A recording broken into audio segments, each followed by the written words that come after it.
Savior stood beside me, would I do the things I do?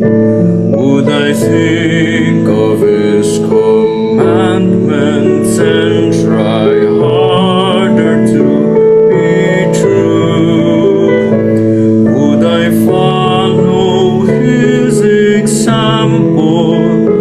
Would I live more righteously if I could see the Savior standing nigh, watching over me?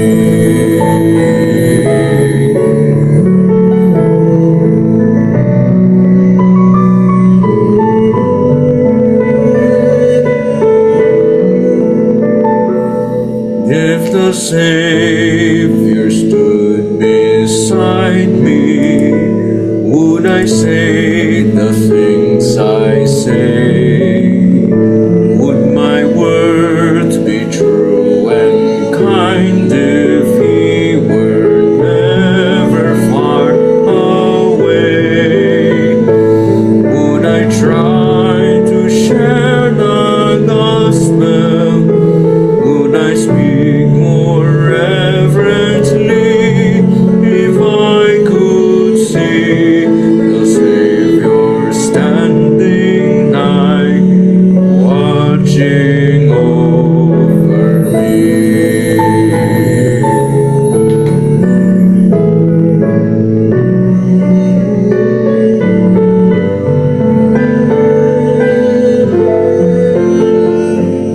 If the Savior stood beside me, would my thoughts be clean and pure? Would His presence give me strength and hope and courage to endure? Would His counsel guide my actions? Would I choose more worthily if I could see the Savior standing nigh, watching over me?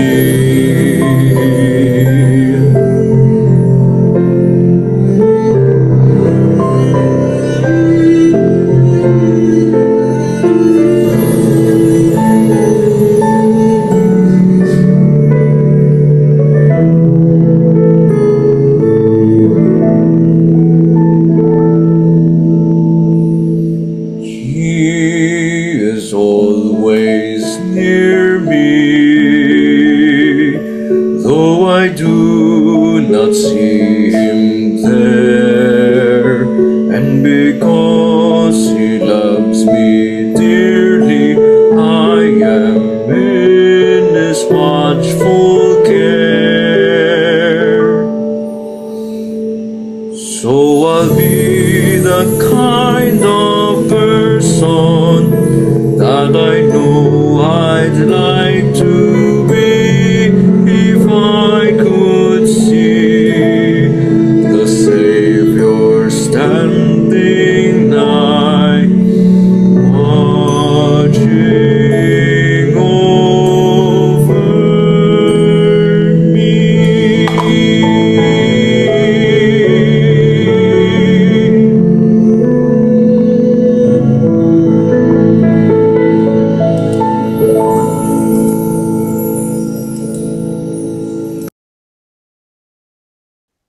Praise the Lord for that music. Thank you, Brother Edgin. for that song that indeed help us to be reminded of who God is in our life today. Maraming salamat po sa paanyaya ninyo sa pamamagitan ni Ate Lil. Ate Lil ang tawag ko sa kanya. And si Ate Lil po ay mahaba-haba rin ang aming pinagsamahan. Dahil ako po ay estudyante noon in my almost 4.5 years, almost 5 years in a secular university, as you have known ano po kanina sa introduction. Thank you, Dr. Erwin, for that introduction. Ay si Ate Lil po ang aking kapartner, no? Kasi she is the secretary of the late Dr. Epifanio Siron, the one in charge in the Amicus, Adventist Ministry to College and University students in the early 2000, 2001, 2002, 2003, 2004, yan. Yan po mga panahon na ako po ay nasa kolehiyo. At talagang siya yung aking palaging kausap, palaging inaano sa mga meeting ng tungkol po sa mga kabataan na nagsipag-aral sa labas ng ating mga paaralan, no? And also si Donna ay maliit pa po yan noon. Hanggang sa ngayon ay malaki na, no? Responsible na. And also the Hardinico family, they are not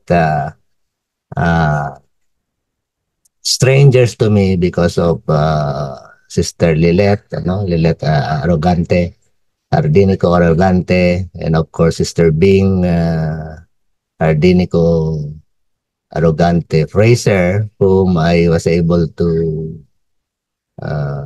visit in the US in 2023, and just lately she also rested in the Lord, no? So brothers and sisters, what I can say after hearing and understanding your church, no? This is a virtual church, no? I praise the Lord for having this kind of platform, and what I can say is your ministry is edifying, no? We are called to edify one another. The church, our church today in the end times, is to edify one another. Pagpalakasan po tayo sa isa't isa sa lahat ng paraan na pwede nating gawin para tayo magpalakasan. Yan po ang dapat nating ginagawa.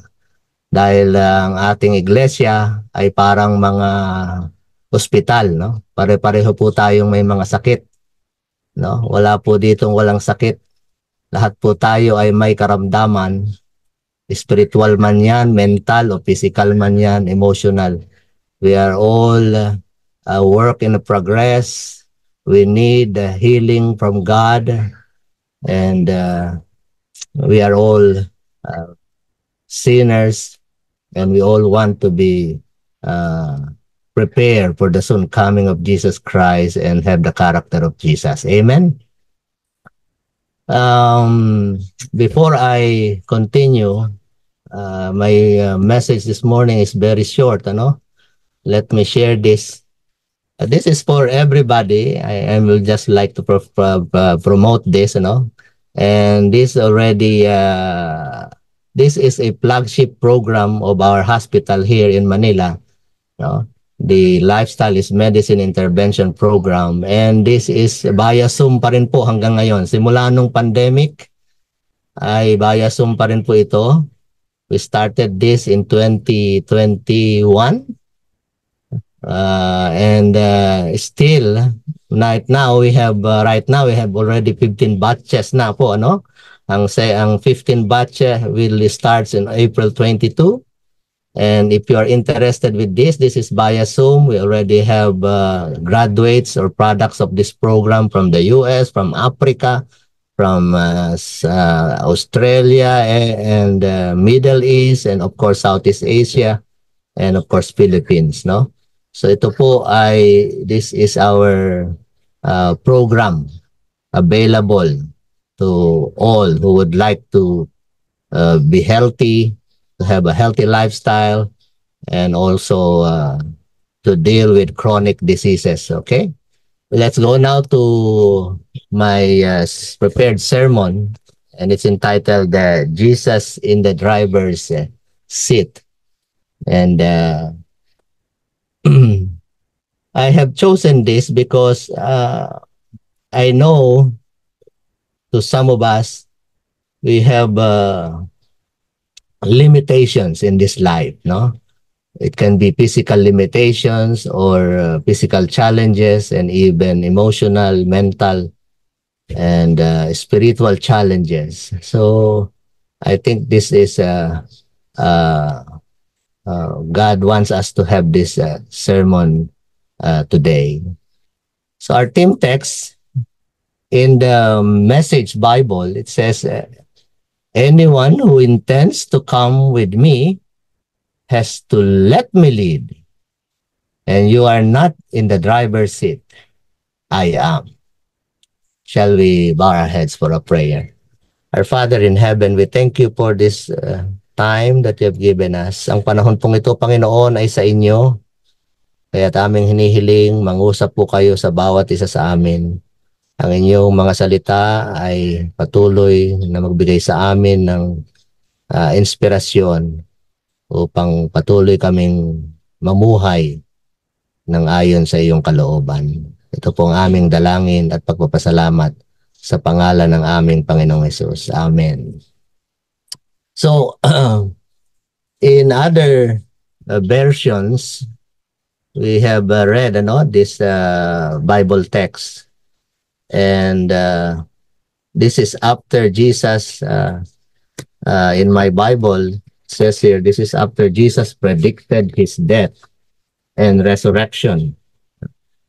So taking our cross and following him, let deny ourselves and following him until the last part of this chapter 16, is Jesus transfigured on the mount. No? So this is a timely message to all of us. And the question this morning is this: what do we expect when we ask Jesus to take the wheels, no? To take the driver's seat of our lives? What do we expect? And it says here, many of us are happy to give the driver's seat in our lives to Jesus. Yeah. But we still want to be the navigator ourselves, you know?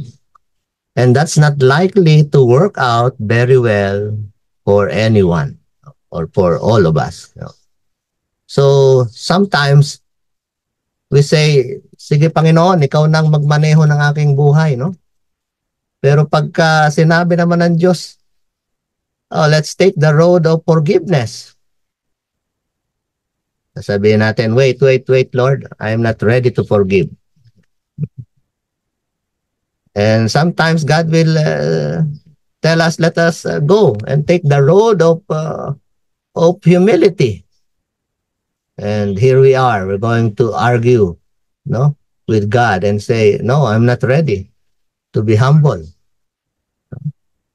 Meron akong prinsipyo, no? Meron akong pinag-aralan, meron akong ganito, ganyan, no? So bakit ako magpapakumbaba?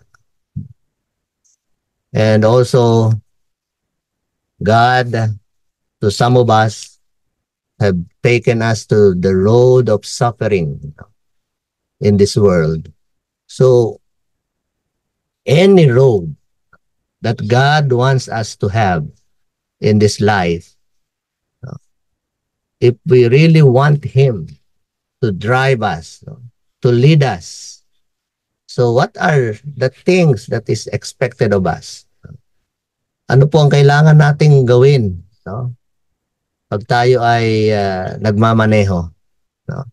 Pinagmaneho na natin ang ating Panginoon. I remember I have one sharing, no? Most of the time we take the Grab, no, dito sa Pilipinas, yung Grab na mode of transportation. And sometimes it took 20 minutes, even sometimes 30 minutes, no. And then here is a driver, no? You know his name and he knows your name, no, na ikaw na nag-book. And then as a Seventh-day Adventist, and now this year, no, we are called to do our part in the Harvest 2025 program of our church in this division. And anong gagawin natin sa 20 minutes or 30 minutes na nakasakay tayo? Wala tayong hindi lang ba tayo iimik? We will just mind our business. We will just have our cell phone. Or we will talk to the driver. No? So, sometimes when we talk to the driver, ito, hindi pare-parehong karanasan natin, di ba? Kahit sa taxi. No? Minsan, merong driver na hindi ka pa nagsasalita na. No? Meron naman driver na talagang kahit anong gawin mong pakikipag-usap, hindi magsasalita. No? But one experience that I have ay itong driver ay kinausap ko. Kinumusta ko siya. Sabi ko, kumusta ka po? Kumusta po kayo? Sabi niya, ito okay lang po. Survive naman kahit malayo sa pamilya. O sabi ko, nasan ba yung pamilya mo? Ay nasa nasa Bicol. Ako lang ho ang nandito. So tatrabaho para sa mga anak ko, sa asawa ko, at nagpapadala ng pera, ganyan. Mabuti naman At ulirang ama ka pala, sabi ko sa kanya.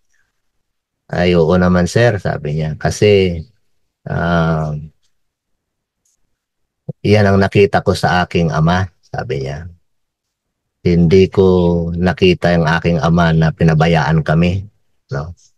Kaya, eto ako ngayon, sabi niya, ay nagsusumikap din. No? Kasi, hindi ko nakita ang aking ama na naging pabayang ama. So sabi ko, wow. No?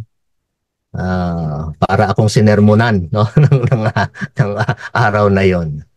So sabi ko, sige, bago ako bumaba kasi ako lang ang sakay niya noon.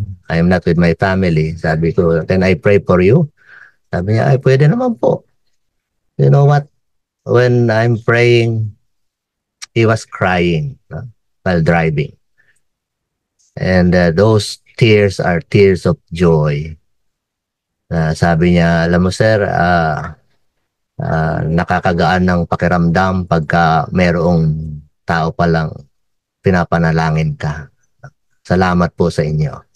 So, I'm just sharing this because we can experience anything like that, no? How many minutes or how many opportunity that we can have, and we have to do what God wants, expected of us, no? So this morning, I would just like to bring your mind to the short study of the life of Enoch, no? So 3 ways to walk with God like Enoch this morning, brothers and sisters, no? So number 1, it says here, prioritize time with God. Set aside daily moments to seek Him. So by the way, today is a Global Youth Day, and Dr. Erwin said regards to your wife and to your, I have a 5-year-old boy and 3-year-old boy. And kakakanta lang po nila sa big church because today is also the Global Children's Day. And my wife is busy with my with my 2 kids, no? Alam niyo naman po, mga toddlers, no? So, sabi ng Kids in Discipleship tag, ano? Time alone with God, no? Do we prioritize time with God? No? Do we set aside daily moments to seek God? No? Number 2, talk to Him constantly. No? Make prayer a lifestyle, not a last resort. Live in faith. This is the last. No? Trust God's plan even when you cannot see the whole path. So in the book of Hebrews, chapter 11, verse 5, it says, by faith, Enoch was translated that he should not see death. For before his translation, he had this testimony that he pleased God. Okay. Enoch walked with God because he pleased God.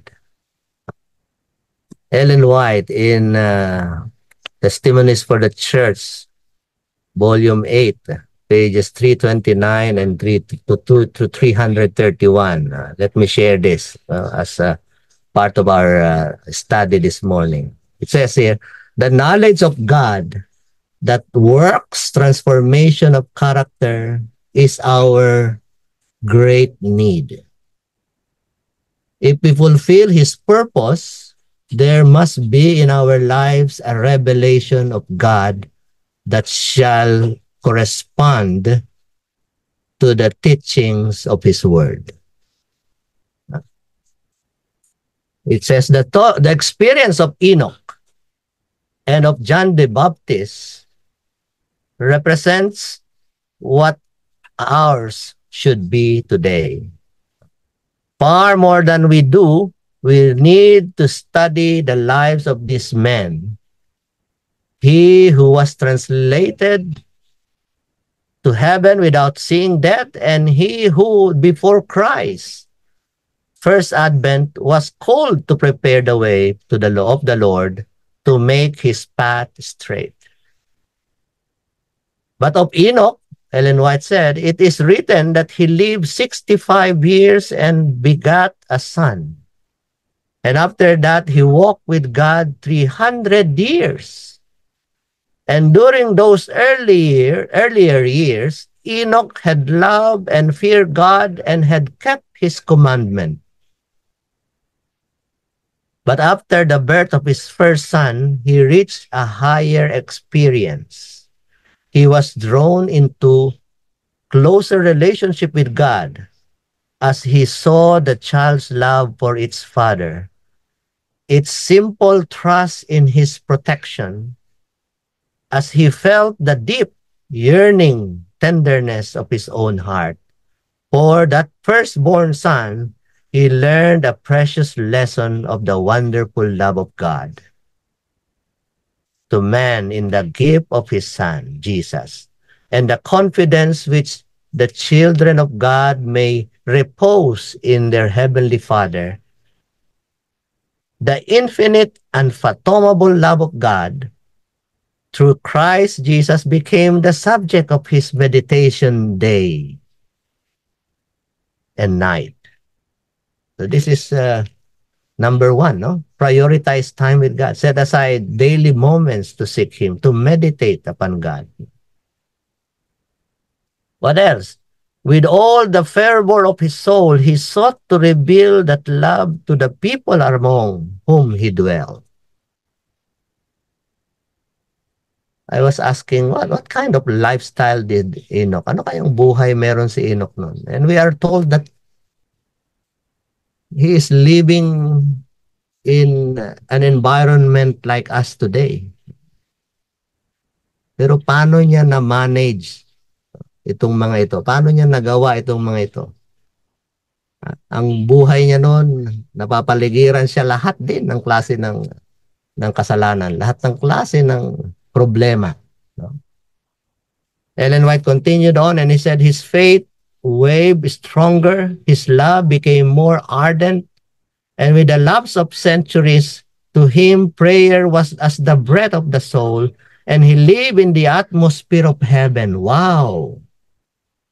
You know, meron akong isang tinitingalang tao. I just appreciate him. No? I'm not idolizing him, but tinitingal. Sabi ko, napakabait itong taong ito.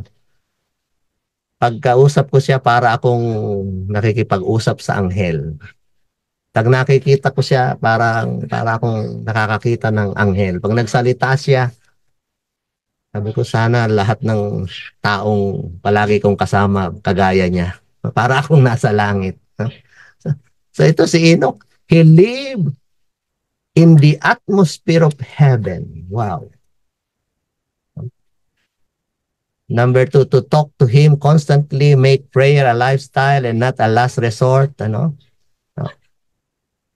Let's continue. The power of God that wrought with his servant was felt by those who heard, and some gave heed to the warning and renounced their sins. But the multitudes mocked at the solemn message. So let me finish this. For 300 years, Enoch had been seeking purity of heart, that he might be in harmony with heaven. For 3 centuries, he had walked with God. Day by day, he had longed for a closer union. Nearer and nearer had grown the communion until God took him to himself. He had stood at the threshold of the eternal world, only a step between him and the land of the blessed. And now the portals opened. The walk with God, so long persuaded on earth, continued, and he passed through the gates of the holy city, the first from among men to enter there. So to such communion, God's calling us, Ellen White said, as was Enoch's, must be their holiness of character, who shall be redeemed from among men at the Lord's second coming. Wow, brothers and sisters, this is a great challenge to all of us. We are told that Enoch, he has a time to dwell with people in the city. And there's also a time when he will go to the mountains, no? To isolate himself, to commune with God, no? To purify himself. And also, bababa siya. He will mingle with people. He will minister people. He will share the message of God to people. And then pagka siguro nararamdaman niya ng medyo na-overwhelmed na siya, he will go back again to the mountains and commune with God. So, brothers and sisters, this evening to some of you, this is from the message last week, no? For the women's, the International Day of Prayer for Women.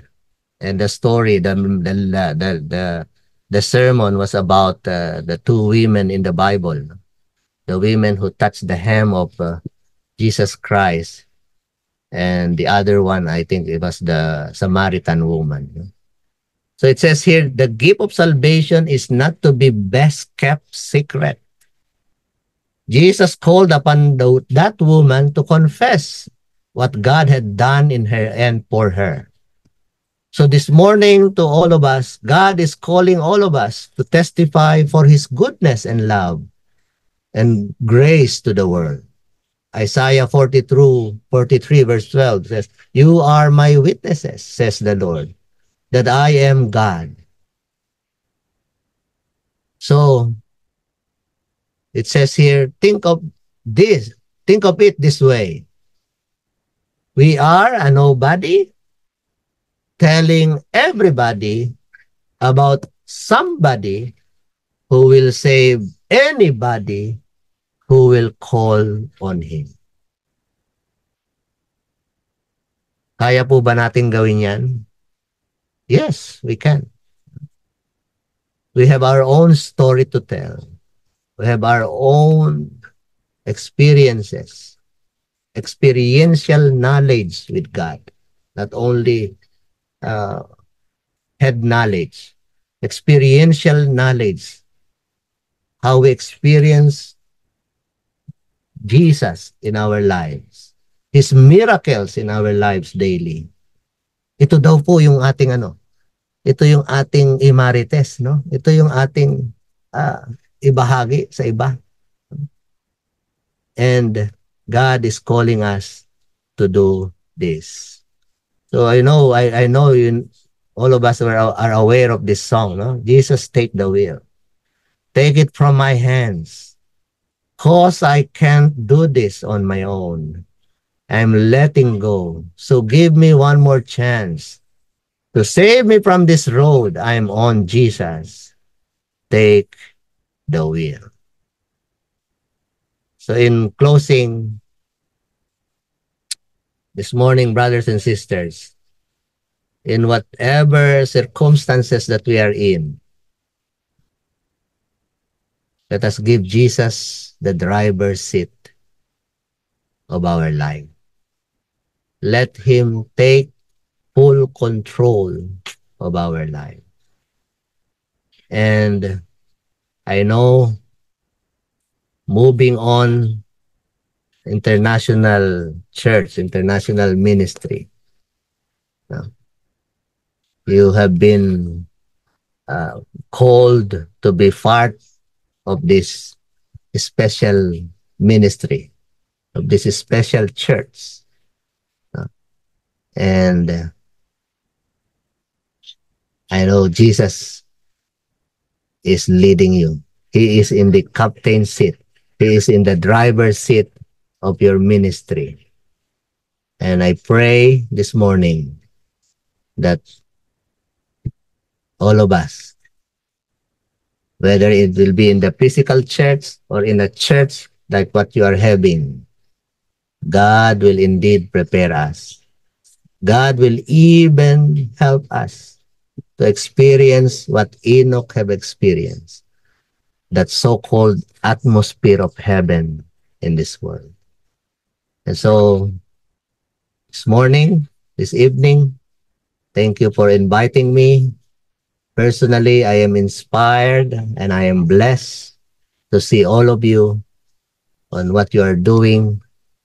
And may God continue to bless all of you holistically and continue to edify one another. And until Jesus comes, the Lord will bless us. Take up our cross, deny ourselves, and follow Jesus. This is my prayer. For our closing song, let us sing He Leadeth Me.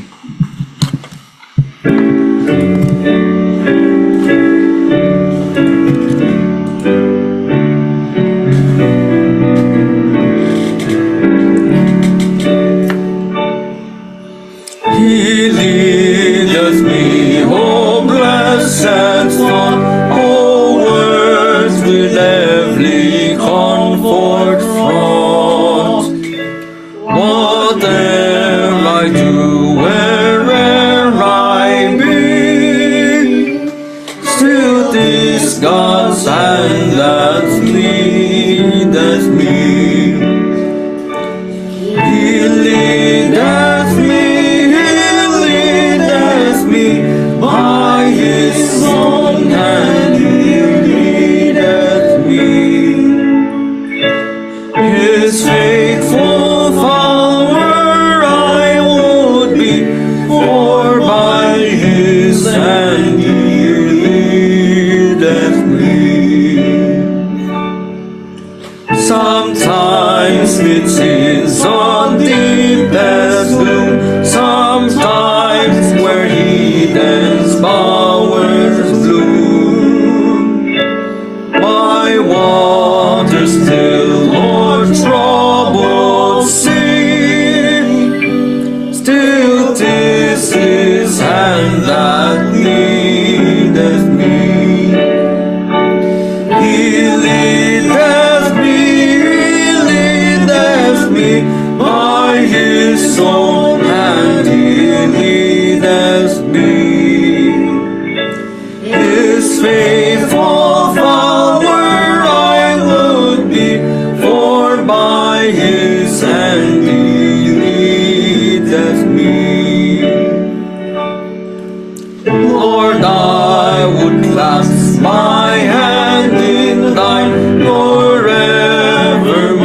faithful follower I would be, for by his hand he leadeth me.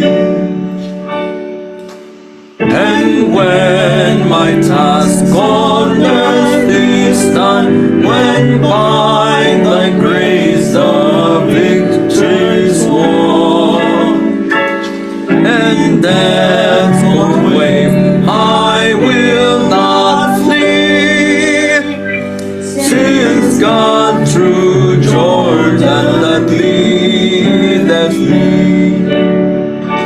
He leadeth me by his own hand, he leadeth me. His faithful follower I would be, for by his hand he leadeth me. Tayo po ay manalangin. O Panginoon naming Diyos, na aming hinihintay at pinaglilingkuran. Salamat po Ama sa inyong mensahe na aming napagbulay-bulayan sa oras na ito. Na tunay na kinakailangan namin na si Kristo ang siyang magmaneho ng aming mga buhay. O ninanais namin Panginoon na kayo ang manguna sa bawat aspeto ng aming mga buhay.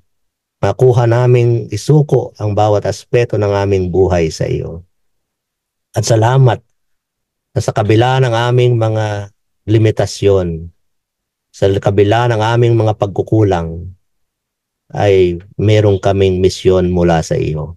Kami ang iyong mga kamay, kami ang iyong mga paa, kami ang iyong mga bibig, kami ang iyong mga instrumento upang mas marami pa ang maihanda sa iyong nalalapit na pagbabalik. Pagpalain Panginoon ang ministry, ang iglesia ng Moving On International Church, ang kanilang mga leaders, ang kanilang mga miyembro, kanilang mga mahal sa buhay, saan man po sila naroroon sa apat na sulok ng mundong ito. Pagpalain ang kanilang mga buhay, ang kanilang mga lifestyle, ang kanilang mga ministries. At patuloy niyo po, nawa kami, hindi lamang madatnan na nagtatapat sa iyo, kundi naglilingkod sa iyo. Ito po ang aming dalangin at pagpapasalamat sa pangalan ng aming Panginoong Hesus. Amen.